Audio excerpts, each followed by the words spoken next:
crescente nos próximos anos em relação a essas informações prestadas. É uma coisa pouco falada, mas é extremamente importante. Quando a gente fala de impostos, isso é muito claro para todo mundo.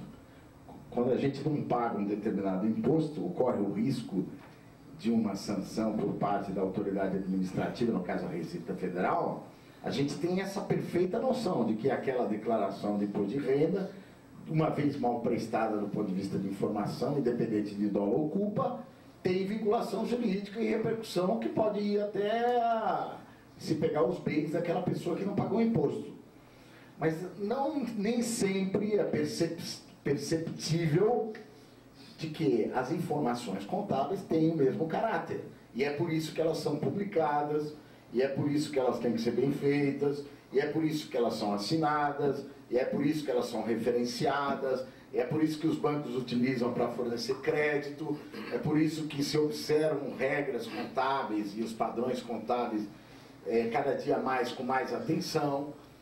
Hoje, pelo menos no Brasil, nós temos Banco Central, CVM, Conselho Federal de Contabilidade, os conselhos regionais por consequente, Instituto Brasileiro dos Contadores, que é responsável pelos auditores independentes, para a regulação.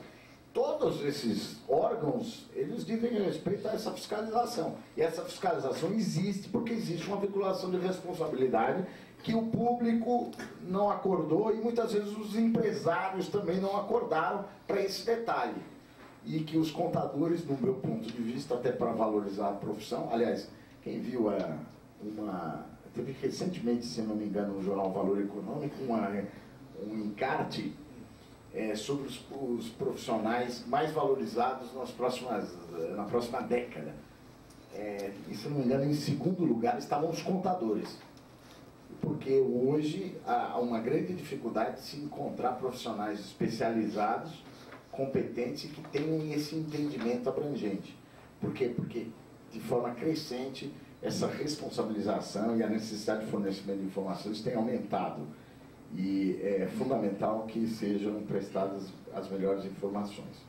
Então, esse é o painel de fundo que eu queria fazer, mas certamente com muito mais competência e inteligência o Dr. Edson vai falar especificamente sobre as notas explicativas. Bom, muita da motivação de nós estarmos aqui discutindo notas explicativas, eu acreditaria a dois fatores. Primeiro, qual é o mínimo que a lei me exige?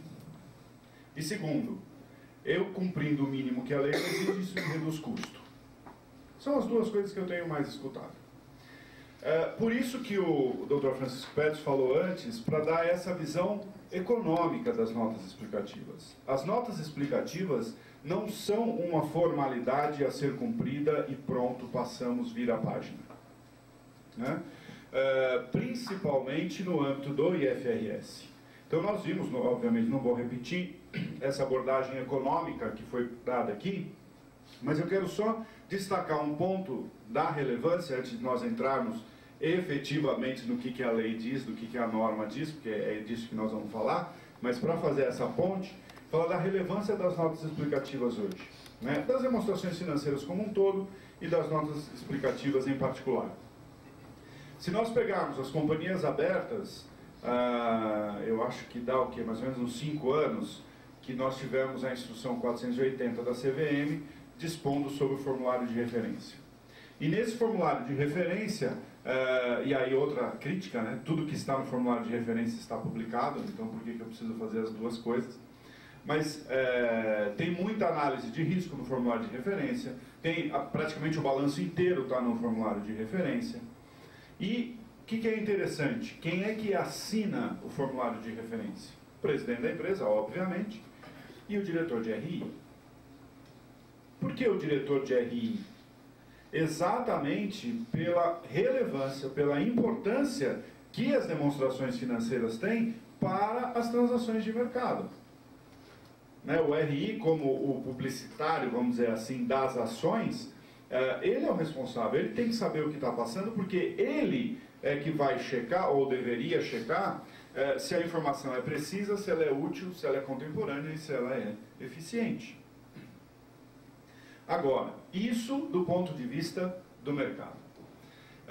E aí é interessante, isso eu não tinha pensado, por isso que é bom a gente às vezes discutir em público. O Dr. Francisco falou sobre a informação incorreta. E aí eu lembrei da Instrução Normativa 1492 ou 1493, eu li as duas correndo e juntos, e eu não lembro qual que é qual, mas que fala da multa pela informação inexata. E é verdade. Se na área tributária nós prestarmos uma informação incorreta, se na nossa escrituração contábil digital, ou se na nossa escrituração contábil fiscal hoje, ou em qualquer dessas informações, tiver erros, tiver omissões, eu tenho aplicação de multa. E se não for contemporânea, se for fora do prazo, eu tenho aplicação de multa. Mas isso não acontece só na área tributária.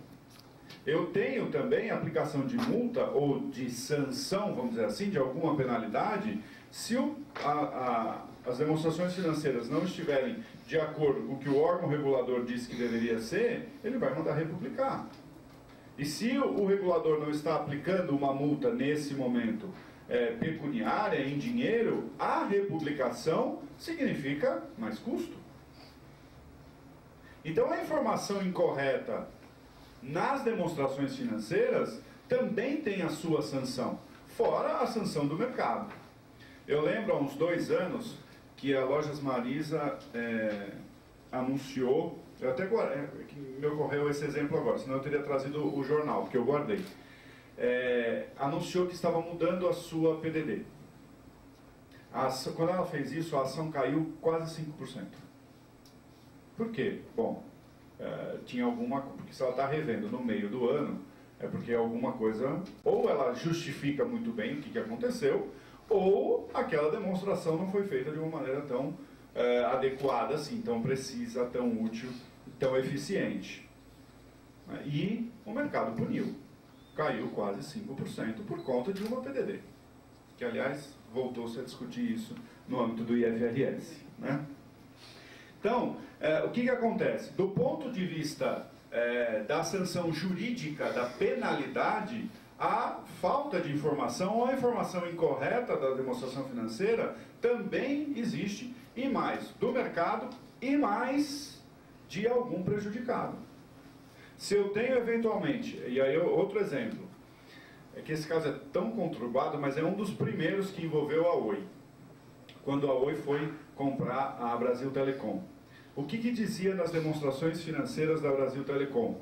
Que as provisões para questões de consumidor era de 1,2 bilhão de reais. Essa era a informação que foi dada. E toda a transação foi feita com base nisso, inclusive a aquisição de controle, a Oi comprou o controle e tudo mais.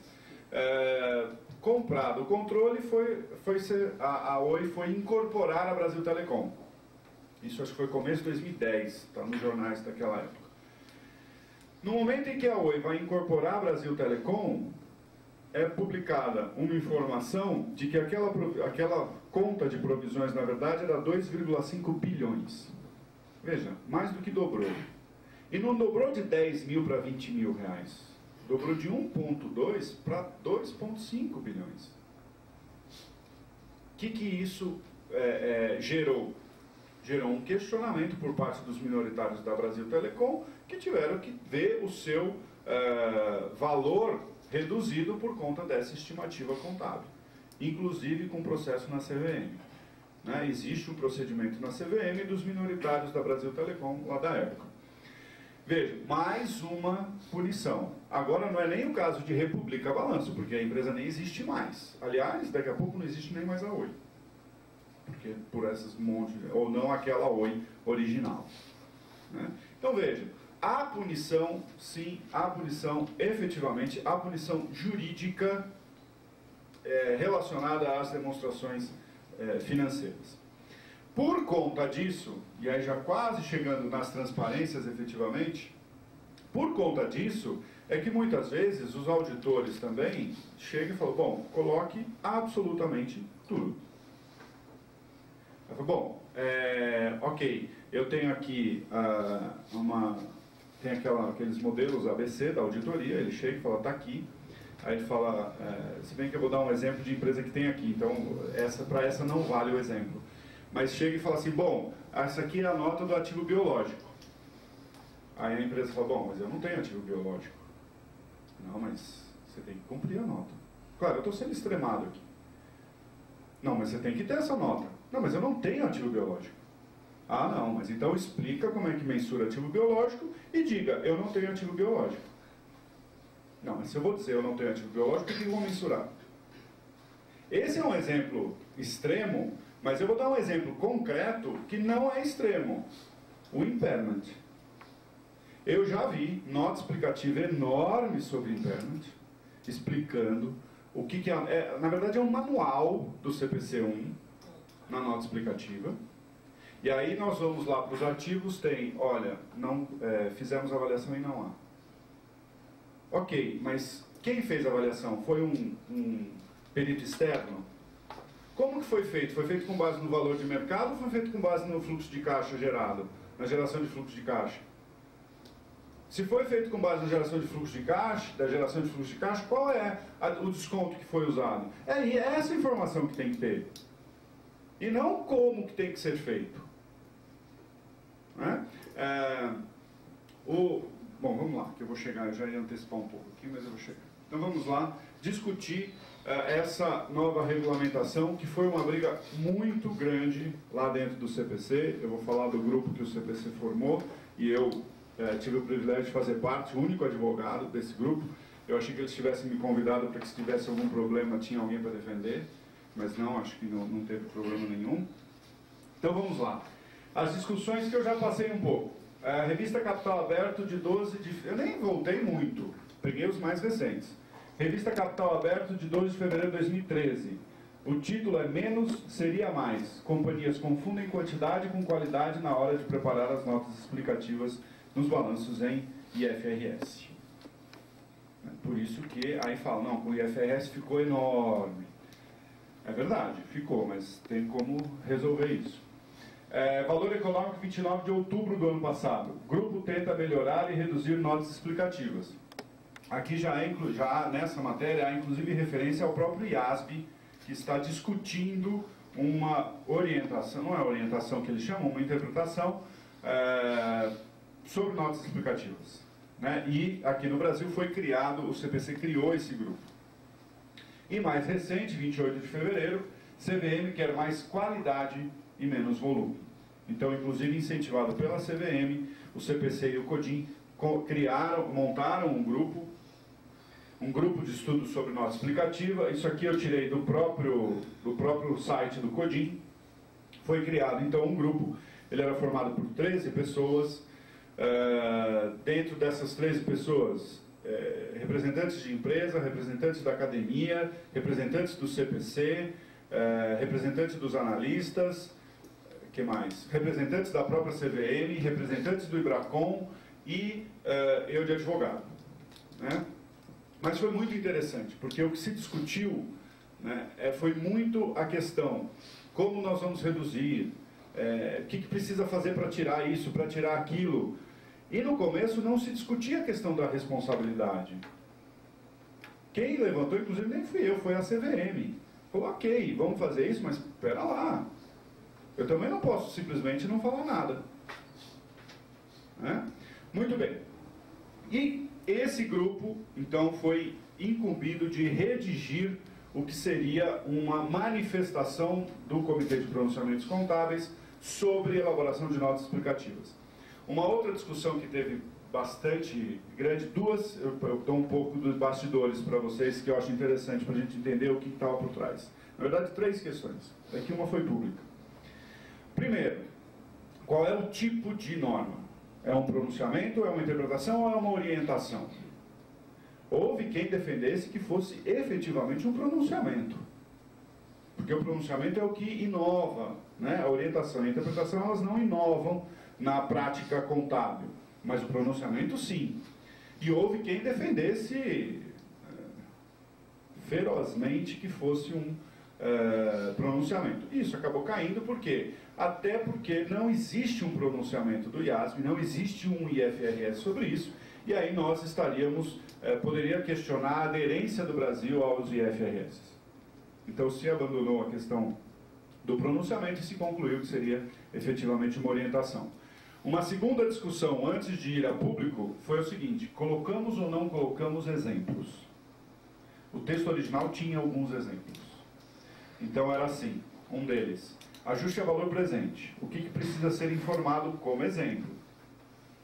E discutimos, isso foi tirado. Por que foi tirado? Por conta daquela velha prática nossa de checklist. Então, se o exemplo de ajuste a valor presente diz algumas coisas, está dizendo como exemplo, mas nós vamos ter como um checklist, e o auditor vai ter como um checklist, então ele vai falar, isso precisa ter. Não, então abandonou-se os exemplos. Abandonaram-se os exemplos, não vai ter exemplo. Eu era favorável a ter algum tipo de exemplo, alguma coisa, mas acabei sendo convencido por essa nossa cultura, né, dessa cultura do checklist. Então o exemplo também estava de fora.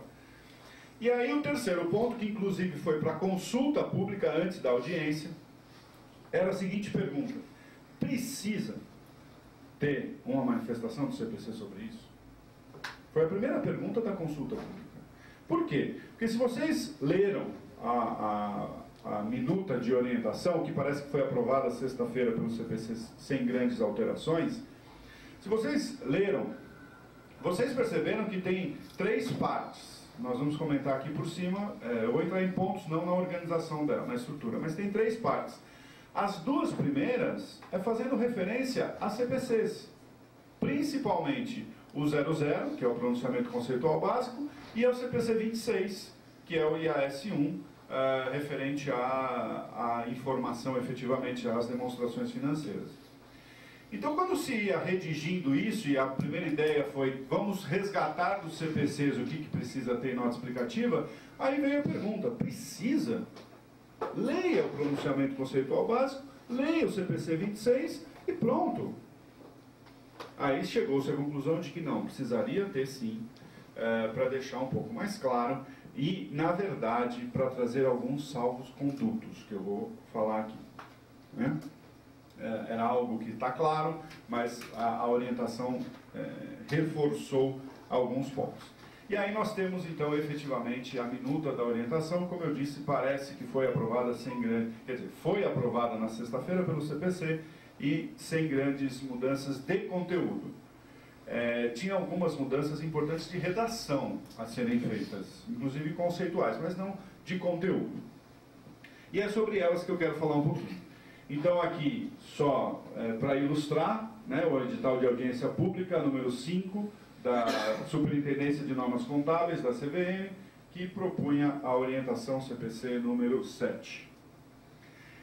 Aqui eu separei, eu não sei se está grande o suficiente para vocês verem, mas é um quadrinho que vai sair na revista da FIPECAF. Aliás, muito boa revista, não sei quem já teve contato, embora só tenha tido um número, agora é o número 2, mas o número 2 sai essa tabelinha resumindo o que, as grandes mudanças. Tem 2 quadros e eu vou passar por elas para a gente discutir exatamente qual é o mínimo legal hoje exigido por lei.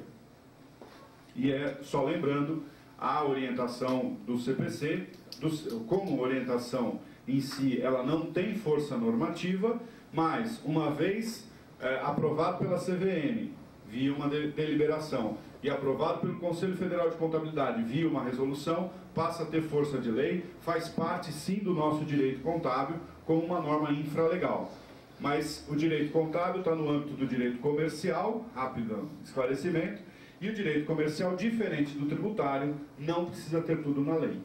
No direito tributário, qualquer inovação precisa estar na lei.